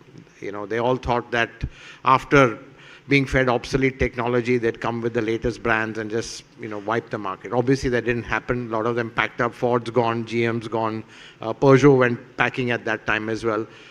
What do you think really, was the lesson from that and where you all learned from? Was it 2 things? One is a cost structure, which they didn't have, and basically understanding the Indian mindset, where, I think sometimes they think what's good in the West is good in the rest or the rest of the world, which sometimes doesn't work over here. They've come a long way now and become much cleverer in how they manage large global output. But at that but time, I'll tell you what the MNC mindset was. It was an organizational problem. Everything was structured. They had a similar structure, country manager, P&L manager, and then they had a matrix organization where everybody reported. So the R&D person here would report to an R&D person there. Wherever they were headquartered, the marketing guy would run there. Their decision-making, number 1, was painfully slow, no agility whatsoever. Number 2, their solutions for different markets came out of cookie cutters. So there was an assembly line. They would take a basic product and then say, let's Indianize it. It was never India first out. It was overseas headquarters product in. That was their real problem. And so one was organizational. Second was product problem, that it was always product from overseas. And the third was their lack of frugality. Because they did things a certain way. They didn't understand. I'll tell you another little interesting anecdote. After Ford, we did a joint venture with Renault. And people keep asking me, why did your joint ventures fail? And I don't know what to tell them. They didn't fail. They were spectacularly successful. They lost money. But we are here where we are today because we learned from them. You have to have humility. You have to be a sponge. You have to learn. You have to use joint ventures as a step up, which is what we did. So when we worked with Renault, Carlos Ghosn and I and Pawan Goenka were walking around the plant where we had set up the new line for Nasik. And Carlos Ghosn said to Pawan and I, he said, there's only one other country, I think Poland, which has a variable cost as low as yours here. How do you guys do it?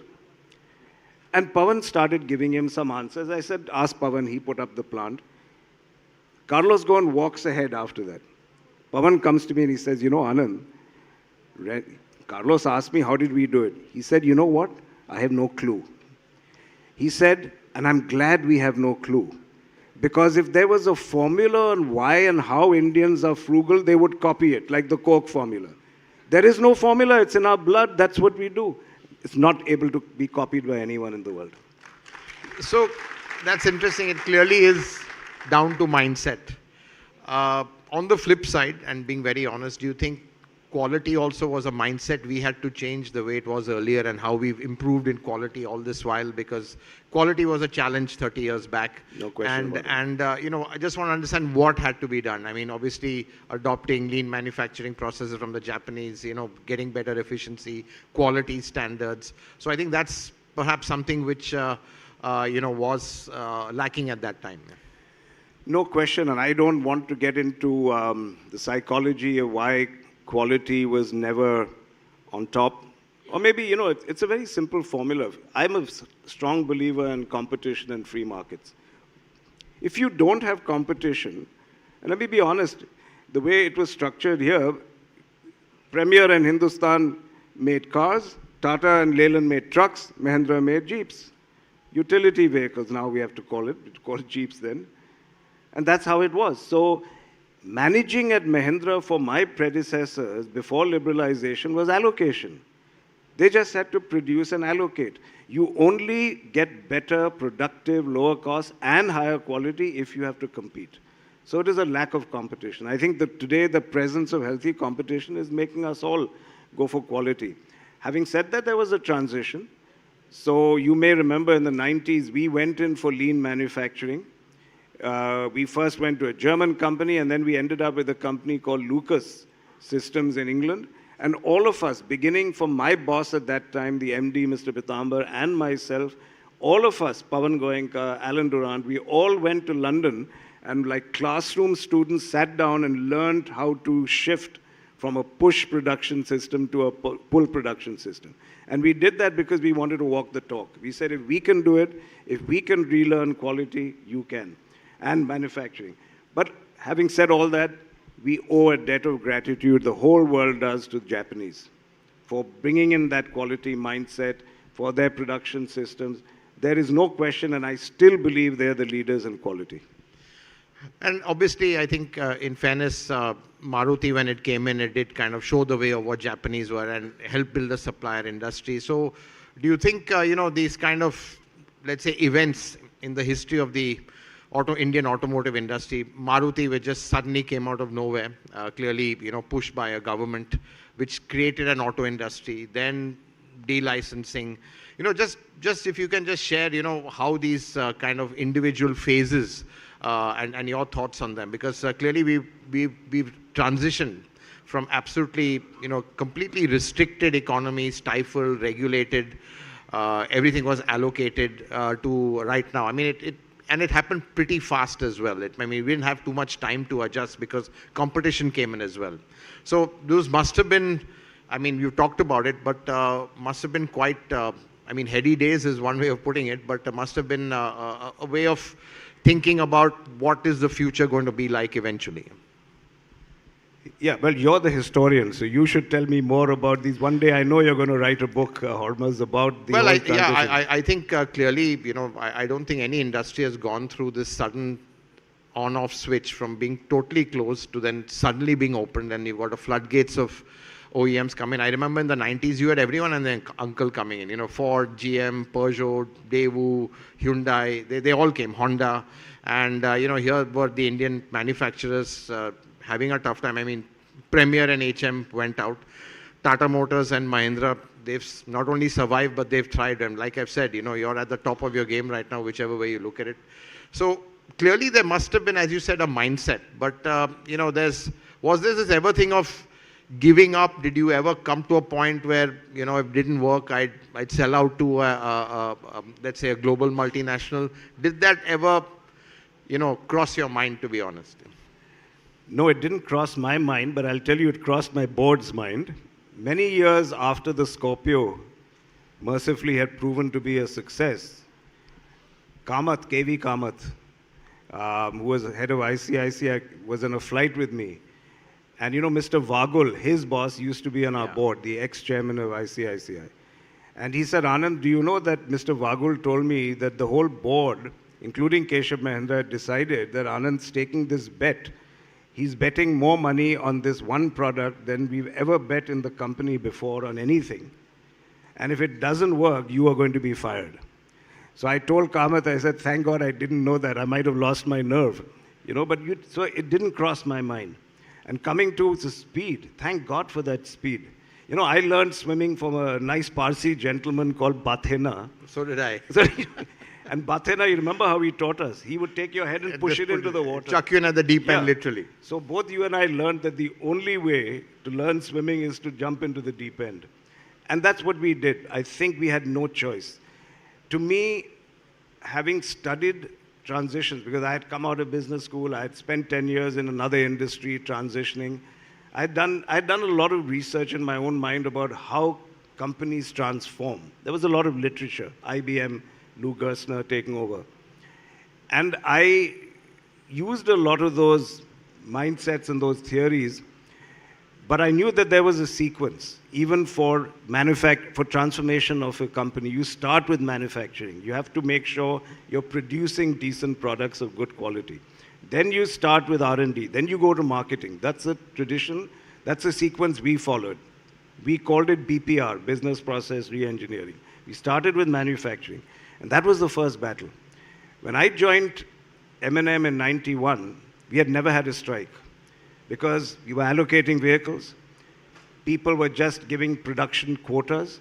So every negotiation, the union would say, here's our new quota. They would reduce it down and get paid more. So when I went on, they were working 3.5 hours a day. I walked around the factory floor and I ran into people who were either sleeping or people who were playing cards. And they would look up at me, oh, acha, ye naya deputy MD aaya, and they'd go back to their cards. That was the atmosphere. Talk about producing quality vehicles or beating the world's best. How can you do it?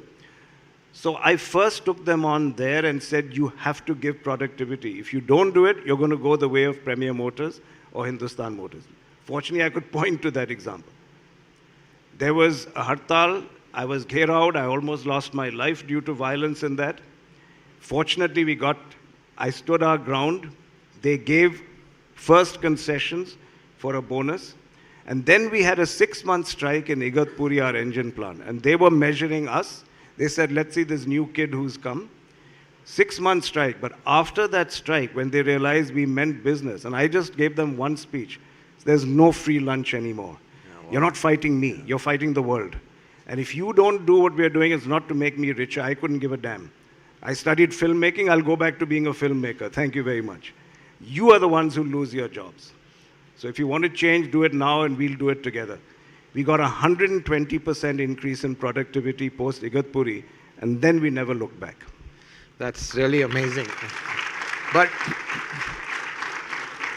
And Anand, another real tipping point, again, coming back to Scorpio, not just the success of the products, what it stood for. It kind of transformed Mahindra's image of being this rural, even agrarian utility vehicle maker to something which is more modern, contemporary, urban.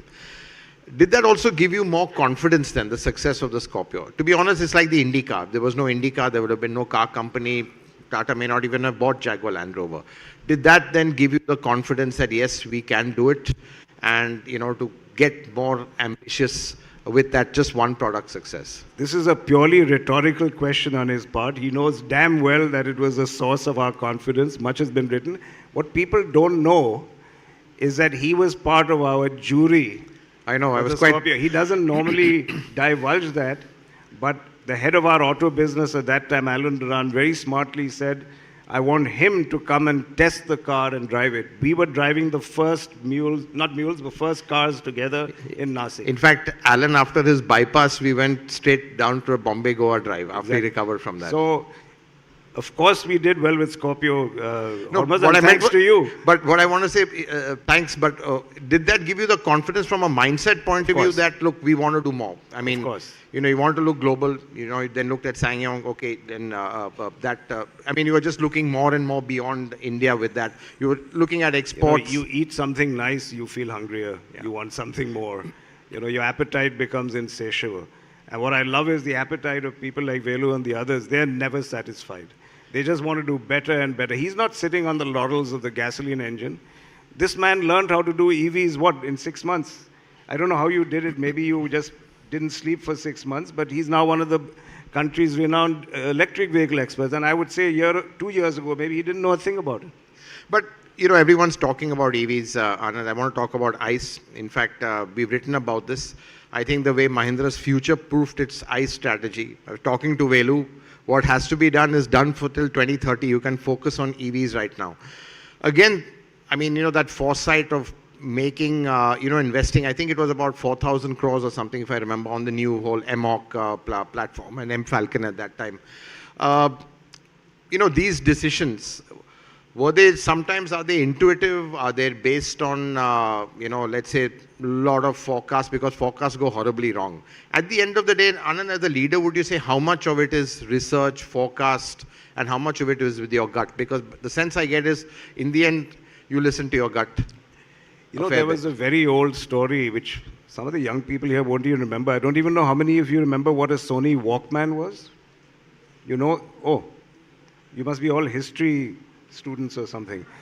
But you remember that old management story, that Sony Walkman, if you ask people, they would never have told you we want a Walkman. You had to create it and then tell them this is what I think you are going to like or need. So you can never go on research, never ever go on research. And I had that experience even in our hotel business. Our hotel told us that if you put up a hotel in Tirupati, it'll be full. They don't understand. It was empty when we put it up. It was called Guest Line those days. This is before Club Mahindra. And I lost my confidence in you do research, but not only research is enough. You do not grow if you do not take bets. You have to take measured bets. You have to make scenarios. And I'll tell you honestly, I'm not the kind of person that would bet the company. I have enormous respect for shareholders. We have always never been dominant promoters. That's not been our mentality. We owe everything to our shareholders. So it's not my job to go out and take inordinate risks. So if you look back, we've never taken a risk that has bet the company. Even the Scorpio. It was never a risk that would bet the company. So that's not our psychology, not my personal psychology. At the most, you'd bet the project. But you have... When we saw the Scorpio, Alan Durant calls me up and he said, Anand, I want you to come to our plant and take a look at what this young guy has done. What was the project? It was called an IDAM project, Integrated Design and Manufacture. It was part of BPR to learn how to design new cars. The project was building a 13-seater car. We had already built 10-seaters. We were worried excise would go to be extended to 13-seaters, so we were building a 13-seater. And then I go out and said, Alan said, Anand, we are supposed to be doing that. But this guy says, this is what we think the public is looking for. And I looked at it, and it was a Scorpio, very much like the original Scorpio. And I said, Alan, this is not the IDAM project. This is the future of the company. And I said, I will fight like hell to make it happen. And we did. And I told you, I didn't know it, but I was risking my job. But we went back and told the board, this is what we must do if we have to survive. Is that about research? No. Is it about gut? Yes. Not betting the company, but we made a big bet, and I think that changed Mahindra's DNA and approach to taking bets. Anand, we're running out of time, but just last question, which I think we should talk about is EVs. We can't not talk about that in any discussion right now. Again, as a company, there's so many technologies to bet on. Everyone's going down the EV route, but there's hybrid, there's biogas, and as a company, sometimes you don't have the resources to bet on everything. So, just your sense again, because this is really a disruption that's facing the entire auto industry.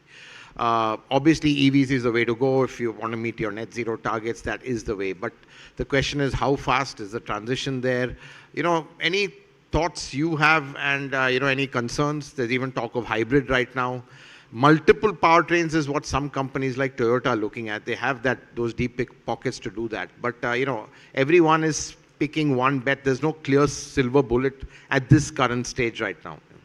No, everyone isn't making just one bet. A lot of people are making multiple bets, but they have the resources. So you are right in what you said, Ormas, that people like us are still not at the scale where we can make multiple bets. We have to put bets on one or at the most two technologies. we believe strongly in EVs. You know we always have.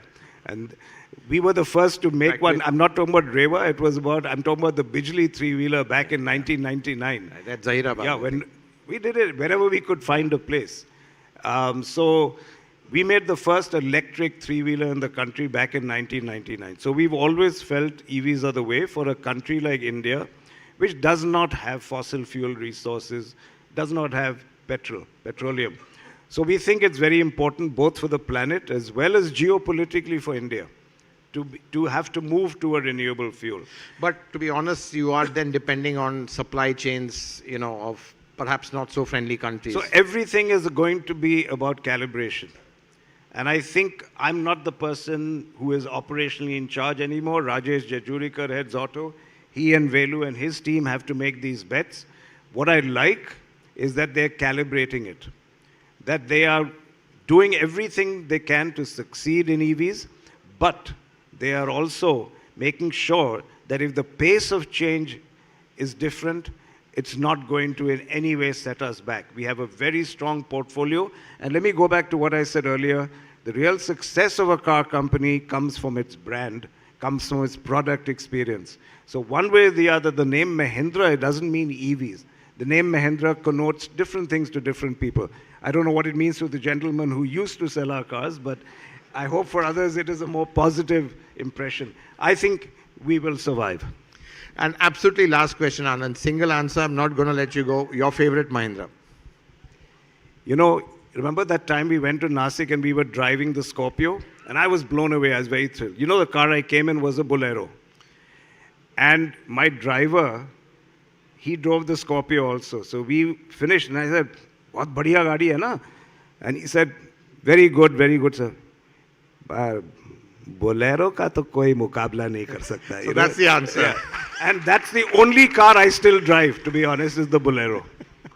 Well, on that note, Anand, it's been fantastic talking to you. Thanks for sharing your insights, and really it's been unique, and really it's been an honor moderating this fireside. Thank you so much. Thank you. It's been a firecracker of a session. Thank you for the inspiration, and we'd like to say thank you to you. And for this, I invite Mr. Prashant Badneri IAS, Special Secretary Finance, to felicitate a very, very special guest who's come here to Tamil Nadu, Mr. Anand Mahindra. Thank you, sir. Yes, this is the Tamil Nadu Global Investors Meet 2024. We're inviting the whole world to collaborate with us. And at this moment, we are celebrating it with our farmers, with the representation of the Jallikattu. Thank you, Anand, sir.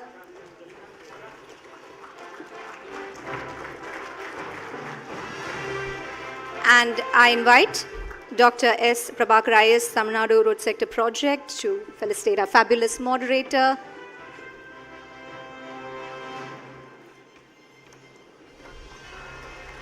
Those of you who enjoyed the session, can we hear it in your applause? And let's show our special gratitude.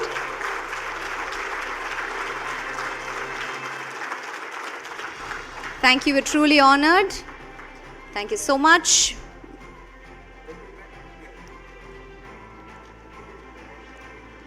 For a quick group photo. Yes. Yes. Sirs, can you all join for the group picture as well? Audience, they have to leave for the valedictory, so please do not crowd the way. Our bouncers are going to be there. No selfies at this point. Thank you for understanding, and thank you once again. You've been a fabulous audience. Thank you so much.